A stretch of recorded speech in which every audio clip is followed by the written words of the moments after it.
I live in Leipzig, originally from New Zealand. Aotearoa is the name the country used for New Zealand as the Maori people. You're a musician?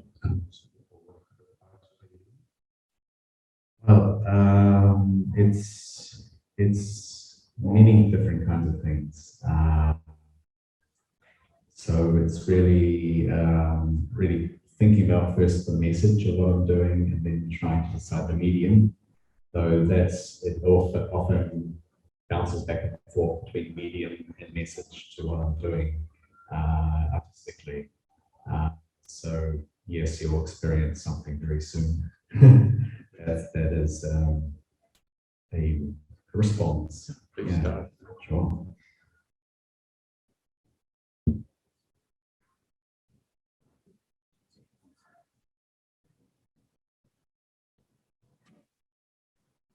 I hope you can hear me. There's a bit of noise in the background. I should have done this earlier. I'm now sat on some stairs. I was disappointed in people yesterday, so it was hard for me to think about finishing this presentation. And right now I think about just telling a story. Stories are easier. And anyway, I'm not sure how much I like to tell the truth about things. I don't really have a hold on it. I don't have a hold on the truth to tell the truth about much. So a story. I remember my teacher reading a book, The Hobbit by J.J.R. Tolkien, and the rest of my classmates were sat on the mat in front of her as she read the book, and I was half listening, but I decided to sit at my desk. I sat at my desk. It was one of these wooden desks, and it was covered in lacquer. And as I was listening, I had my pen in my hand, and I started to carve the desk. Now, most children, yes, well, they would like to write on the desk, write messages with the pen. But I use the pen without the nib out. It's one of those ones that clicks in and out. So I started to carve away at the pattern, taking off the coating of the desk, the lacquer, and carving away at it, making patterns, seeing what happens, turning a blank surface into clouds, into rivers, into paths.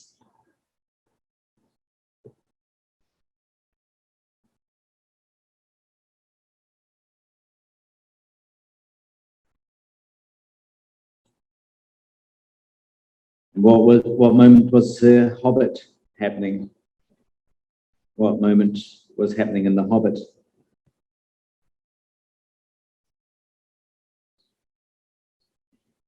I don't know. Was the part of a story about the start of a journey, or the dragon, or the gold, or Gollum? I don't know, but at one point the teacher must have turned around and noticed what I was doing, and she was very, very angry.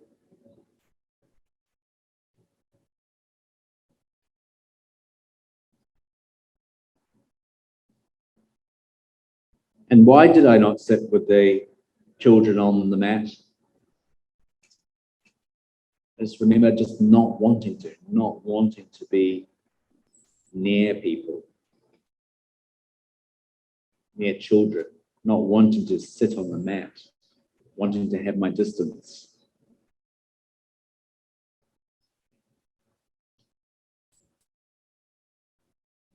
And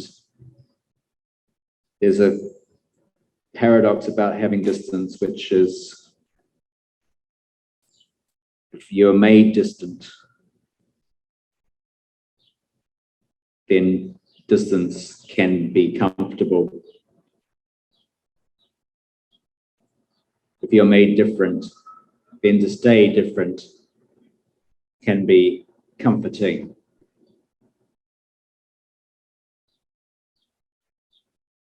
I hope that's clear.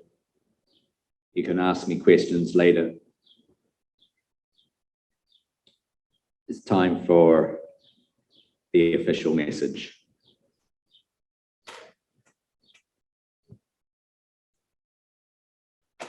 Hi, welcome. I'm an alien.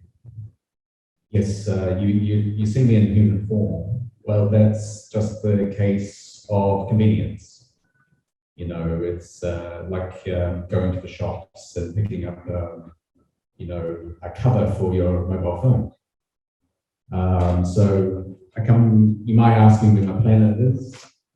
Well, it's in another dimension, so you can't find it. Yeah, so very much,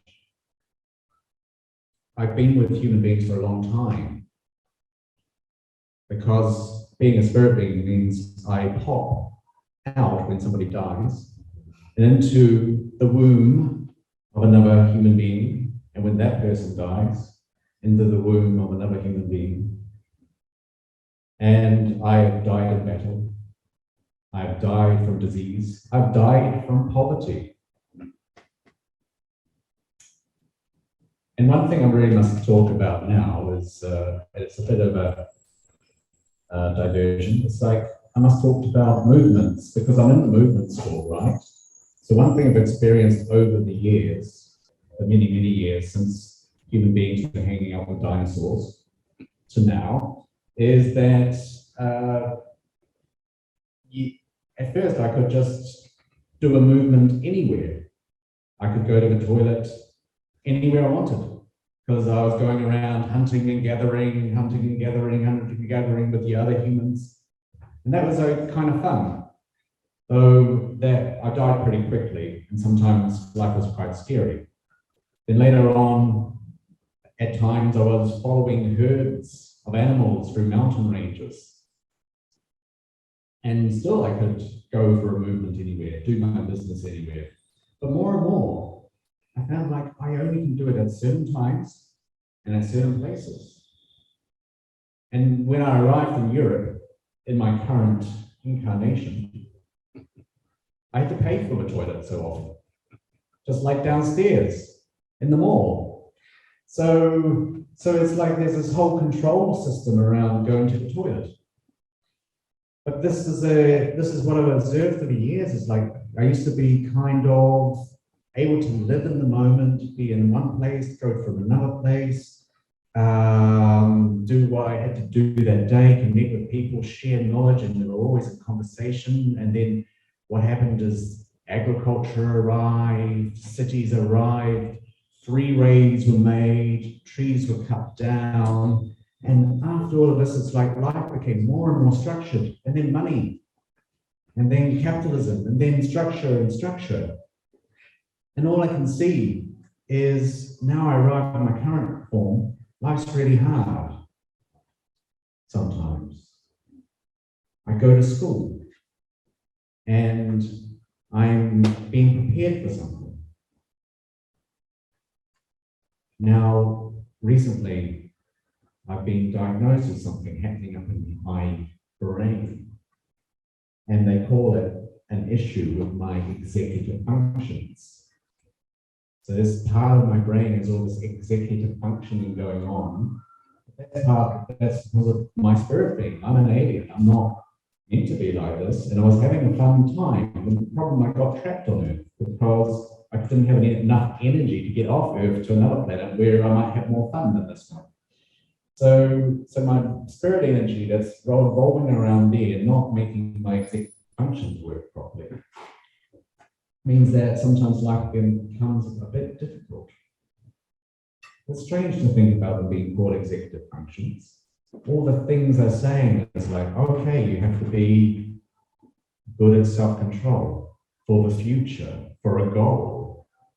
You have to be good for this, good for that. You have to control your feelings, you control your movement, control everything.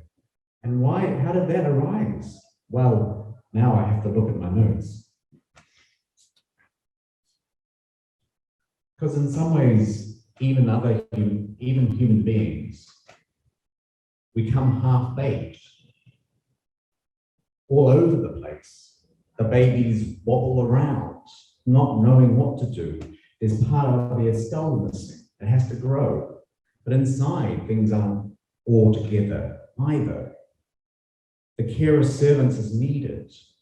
Arms, legs, breasts, and chests, movement, vibration and heat, sounds, shapes, and melodies.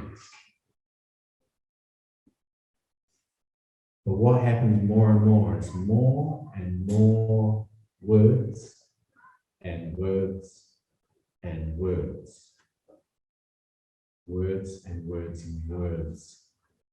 And the theory is that all these words go in, all these shapes and all the care goes in, and somehow it's baked into our firmware.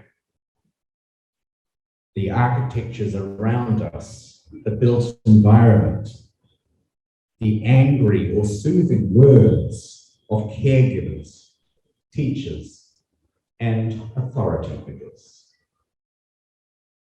And that the language that everyone uses roughly fits the inner worlds of so many human beings. The human social environment, and currently the human social environment of late capitalism. These are the executive functions. However, my mind, my spirit being different, I can't easily thrive because all these words and symbols and structures and writing and shapes and signs were built for other minds. What I wish for is a world free from language, words, writing, or a world of movement, communication, of doing, of praxis. And then somehow I would find my own structures through my own language. Because having a language of other people means it doesn't fit my inner and extended perspective and way of looking upon the world and the universe and all the other dimensions.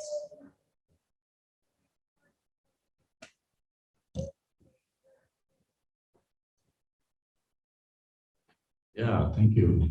That was impressive.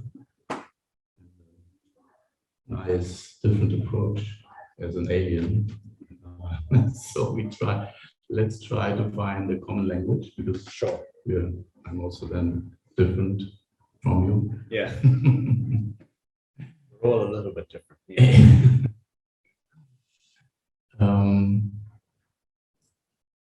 I mean, I know you told me about this diagnosis. I don't know if you want to talk about it. I'm called to, now the performance is over, which is also a lecture. And there's truths and fiction, and I don't know which one's true and which one's false. And yes, I've been always, something was different about me. And when I was 5 years old, I went to primary school not being able to speak clearly to other teachers, to talk to these authority figures, to go to the toilet or go express my needs or whatever's happening.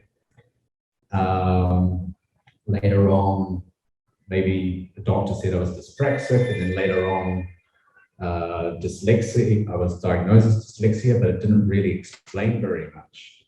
And only very recently, during the pandemic, and this happened for a lot of people, by the way. A lot of people changed their perspective on things. A lot of people found being diagnosed with a neural difference, neurodivergence, helpful for explaining their experience. And Jorge, he said before about like the trans experience. There is a similarity of being able to, instead of, you have the object of gender to explain yourself, and then you feel like you want to reflect that or connect with that. Similar for me with now having ADHD as this diagnosis. Now I have this thing in front of me that I can relate to and explain my story and connect with that story. It's this object and thing. Where before I was just weird, and that's amorphous and uncomfortable, and it doesn't make sense of the story. And there are people that have ADHD people, or autistic people, dyslexic, etc., all the neurodivergent people that may have support needs. And maybe I need some support needs, but for me, I think my main support needs is for structures of institutions to change, right? And for education to change, while other people might need help through their life for other reasons. But maybe if we can, take on what's called a psychosocial model of neurodivergence and disability in general, we can make the world better for people to thrive and find their way. And I guess the last comment I wanted to say from the last talk is I kind of feel the main issue is not finding what my goal is, but it is actually to find what I've done and what I'm able to do and keep hold of that. Yeah, thank you. I mean, it touched me to think that how old are you now? I'm 45. So think of such a long time feeling weird and not knowing what it is. And I remember when we talked on the phone and you said, well, what could have happened to my life if maybe I've known earlier, or if the structures around me were helpful at that time. And so thank you for talking about this very intimate subject, because I think it's true to so many people, and we forget about them many times. And the education system is not ready. And also now in Germany, like when we talk about integration, we try to bring these kids in all together. Where are the helpers to really support that? So my interest is what do you think should change for an alien like you? I mean, well, it's difficult. I guess there's a science on it, because if we make a decision within a society, there's all the science about what they label as differences. Of course, they're saying them as impairments, but I don't know about that, right? So I'll give you an example. The thing about school is it's all structured into subjects. And I'm aware already of alternative ways of models of education, which we could learn from and bring in, which allow students to find their own motivation. So if I was interested in playing role-playing games, and there's the dice that I use in a role-playing game, and I want to know what the patterns are, then that's mathematical education, right? You learn about maths, but you learn by something that interests you. What is especially interesting to you? The struggle with school is it's like into these units, and not to assume that people just absorb things by osmosis. It's like so little is kind of I've done a little bit of education myself as an English teacher for speakers of other languages. And yet the perfect way is to teach and test.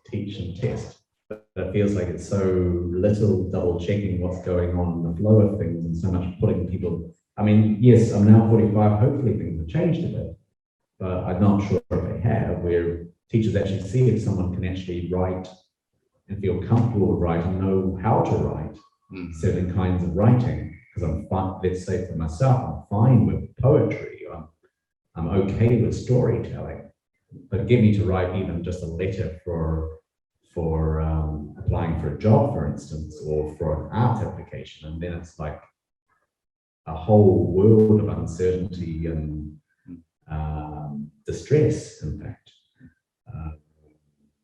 So I think taking a model of education which looks at the motivations of the actual people somehow, both individually and collectively, which sort of matches things like Waldorf method, I think, Montessori maybe, I don't know too much in detail about these, but also Paulo Freire, the kind of radical pedagogy, where perfectly you go there and you're more like an anthropologist, i.e. yes, you are the alien going to and you continue take distance from the students or the people that you're facilitating learning with, to be able to really know what drives them.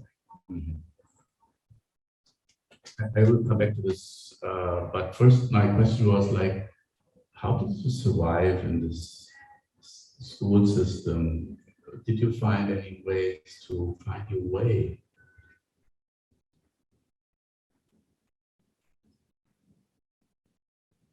Takes a bit, I did survive. I guess, fortunately, I always tried to avoid writing things that were very writing orientated.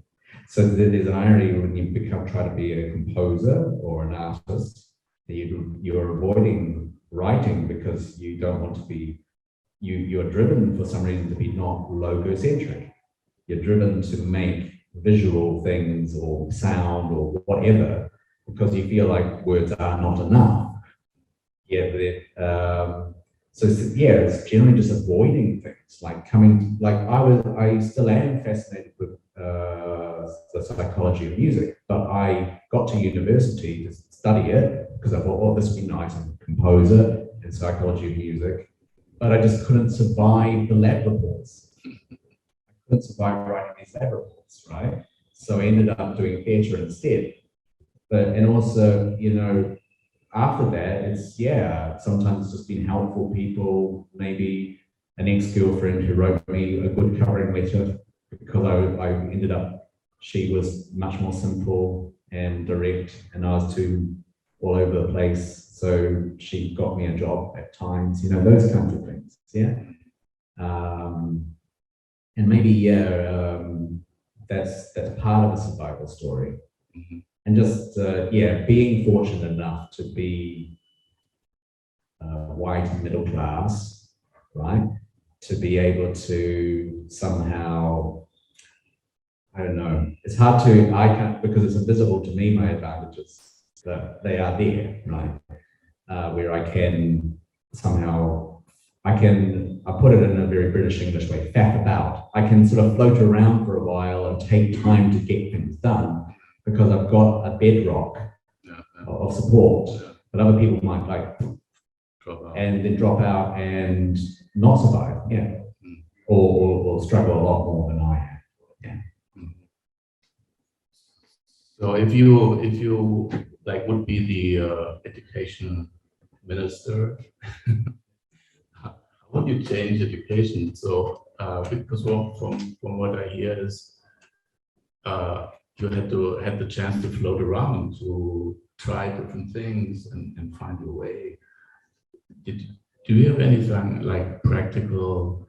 I mean, what would be a practical decision for a school, the ideal school for your purpose, for your needs, or the ideal university for your needs? Do you have any practical thoughts? My practical thought is to actually is to reinvigorate the idea of a library as a place of sharing knowledge and facilitating knowledge. That's probably my main idea. This lifelong thing. I'm not we've got these buildings already, we've got all these things at school, and it's just so hard to change. You can do it little by little to try to free things up, to try to make things more about facilitation, about encouraging curiosity, about discovering for yourself, and having somebody along the way to give you feedback and support as a facilitator and the wiser person on some level. But after that, that's such a slow thing to change. But I think like having spaces where people just have room, because I think so often it's about just having the space and the resources so things can collectively happen together through people just not having to have hurdles to jump through to start self-learning, adult learning, lifelong learning together spontaneously as a community. Mm-hmm. How much time? Oh, okay. When you said library, I said, okay, it's thousands of words again. But so I think you are thinking of a different kind of library. So how would your library look like? Well, that's a very, very interesting point. Yes, it could be a library of objects. It's the kind of objects that you can take home, a library of tools.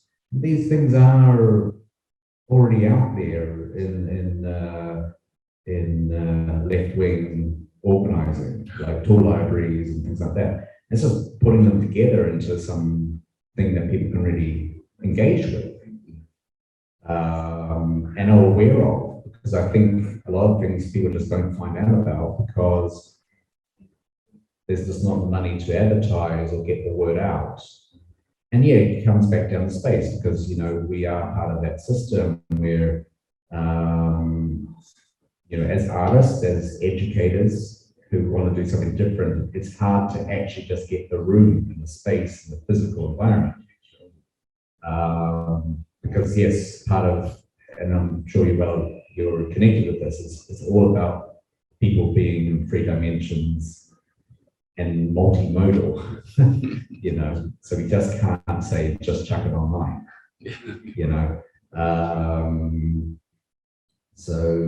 but yeah, it's not to say books don't have to be there, but maybe with more pictures. Or, I'm okay, I'm actually quite good at reading, but to support, more modes, and yes, things with audio books, diagrams, I used to love, books of diagrams with the card being exploded into many different parts, those kinds of things. So you've got lots of options there. It's so it's not, and books are nicer to see on the paper is much more readable than most computer screens currently. That might change, but most people have, unless you've got more money, you might have that e-reader, but yeah, most paper is still nice. And just as a side note, if someone reads a book, if 10 different people read that one book, it's cheaper than having 10 different copies of an e-thing, because there's all the electricity of people viewing it and storing it and all that kind of stuff. Yeah. So the pledge for you is also, there's this big online trend now in schools, so your pledge is also for having things to touch and immerse in, right? Yes, I can only speak for my kind of brain. One of the difficulties is, this is my brain, other people with all neurodifferences, you can say it as a cluster, most people cluster around this thing called neuronormative or neurotypical, and others are neurodifferent in different ways, divergent, they're off the cluster. Sorry if I lost the question a little bit. Repeat it again. I lost it too. Is it a pledge for? Is it a pledge for? Today we have this trend of getting tablets in primary schools, making it more online.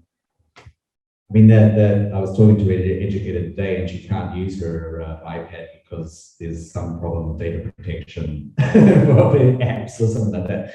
But I mean, that's okay. But it's like at the end of the day, we learn through our bodies, our hands.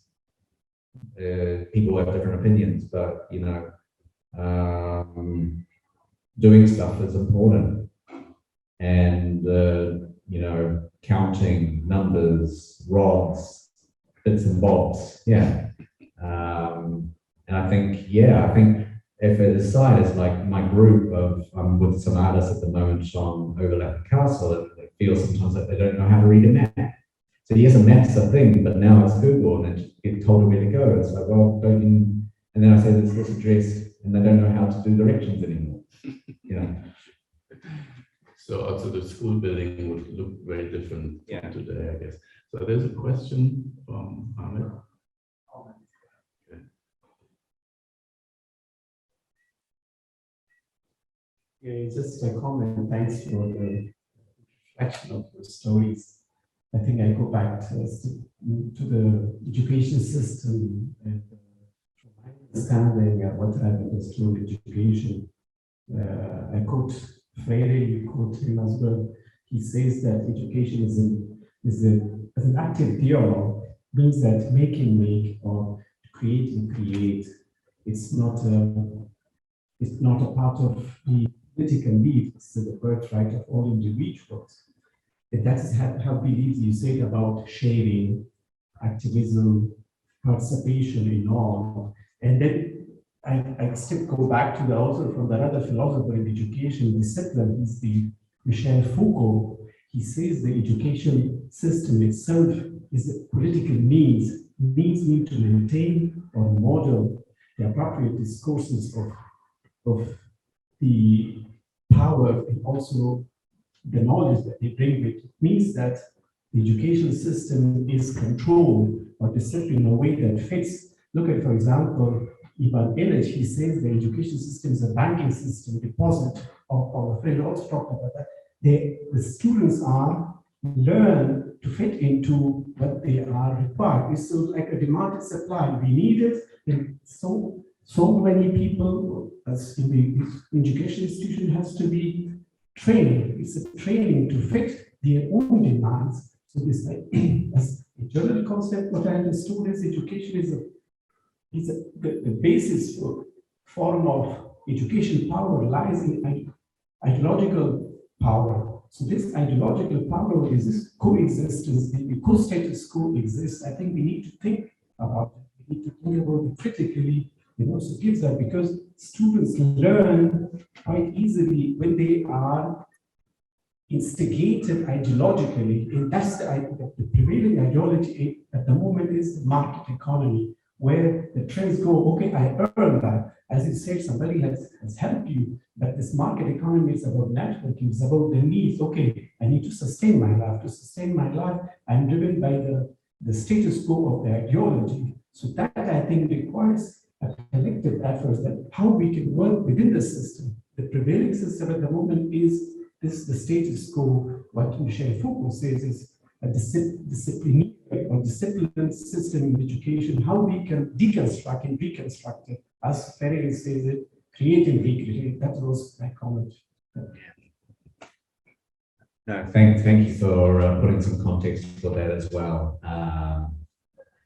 Yes, I've dabbled in Foucault a little bit, and I wish I could be more comfortable writing. Maybe one day I will be to be able to write about these things. So on this idea of the kinds of powers, because it's not just the words and the teachers, but it's the way the environments are structured, the halls, the buildings, the places of danger for students. Like you're out there and you're different and you're left to the elements outside and bullies come around, and you know there's a whole network of do you tell on the bully because you'll get shamed by these things. So but yeah, the relation particularly for and this is just a kind of philosophical question but also a challenge to neurology, is that this power is kind of baked into our firmware. This is my hot take, because I don't know how to back it up or investigate it yet.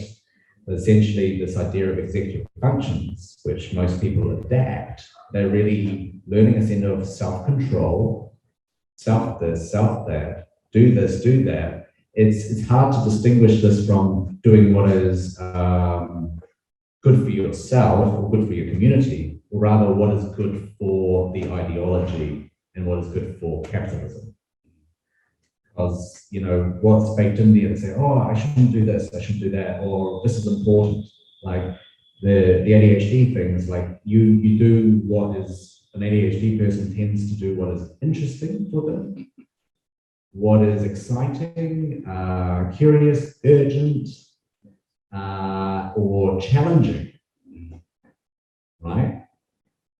But typically in your typical person will be able to do what is so-called important, but how is what is important decided? That's the point.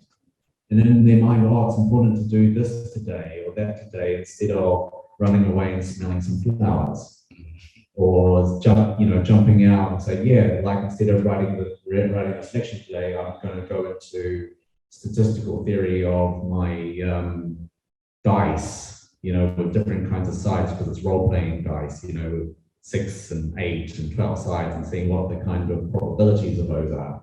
That's the kind of thing that could distract me from writing this lecture, because it's like, oh, that's, yeah, well, how do I know about it? And then I go online and I look at all the statistics and blah, blah, blah,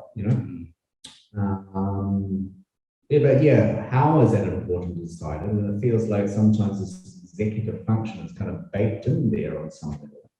That's like the computer terminology is firmware, the thing that's really hard to change. You have to turn it off and then, put the software on and boot it up again kind of thing. Yeah.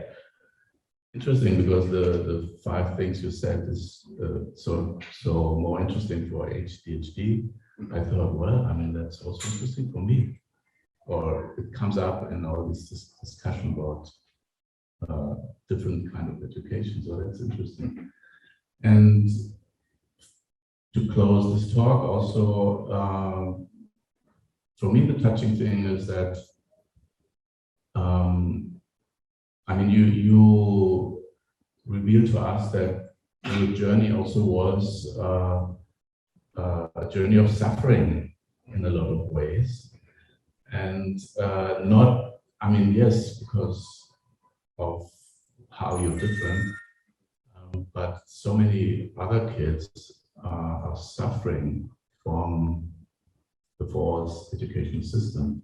So it's not just about what goal what do we want to teach them, but how does the system deform young biographies and cause suffering because they're not seen the way.